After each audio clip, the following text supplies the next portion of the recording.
అండి ఈరోజు వచ్చేసి చికెన్ బిర్యానీ తయారు చేసుకోవడానికి కావాల్సిన పదార్థాలు కారం ఒక 2 స్పూన్ కేజీ చికెన్కి కొంచెం అల్లం వెల్లిపాయ పేస్టు 4 పచ్చిమిర్చి చీలికలు కొంచెం కసూరి మెంతి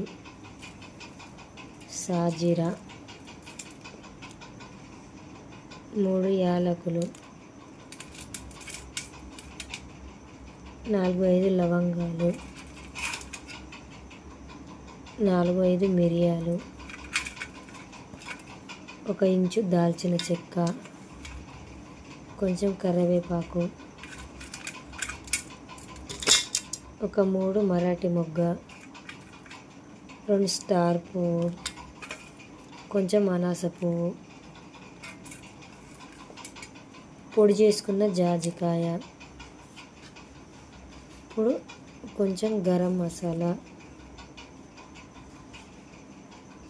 రుచికి సరిపడా సాల్ట్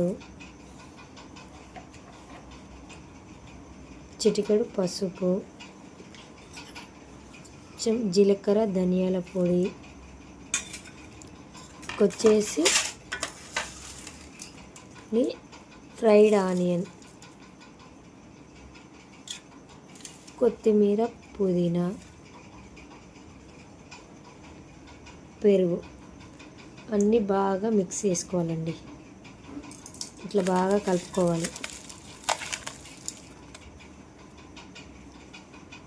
బాగా కలుపుకున్నాక ఓవర్ నైట్ మొత్తం నానబెట్టుకోవాలండి. మీకు వీలు లేకపోతే 1 గంట సేపు అయినా ఫ్రిడ్జ్లో పెట్టుకోండి. నేనైతే ఓవర్ నైట్ పెడుతున్నా. కేజీ చికెన్కి కేజీ బాస్మతి రైస్ కడిగి క్లీన్ చేసి పెట్టుకోవాలి. ఇదిగోండి ముందుగా కలిపి పెట్టుకున్న చికెన్ని మన బిర్యానీ బౌల్లో తీసుకొని మళ్ళీ ఒకసారి బాగా కలుపుకోవాలండి. నైట్ అంతా నానబెట్టిన దీన్ని నేను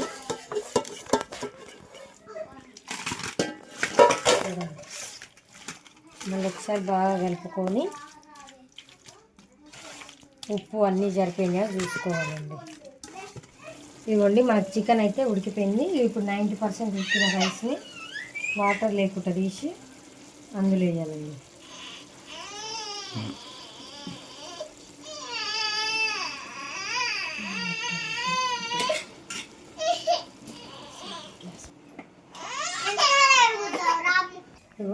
ఇంకా అన్నం తీసుకున్నాక కొత్తిమీర వేసుకొని ఇదిగోండి మూత పెట్టుకొని ఏదైనా బరువు పెట్టుకొని 10 నుండి 15 నిమిషాలు సిమ్లో పెట్టుకోవాలండి. అంతే బిర్యానీ రెడీ. బిర్యానీ రెడీ అయిపోయింది. ఇప్పుడు చూపిస్తా చూడండి ఎట్లుందో.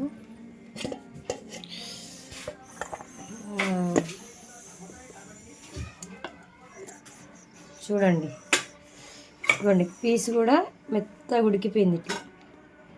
ఇది అండి ఫైనల్గా మన బిర్యానీ రెడీ అయిపోయింది.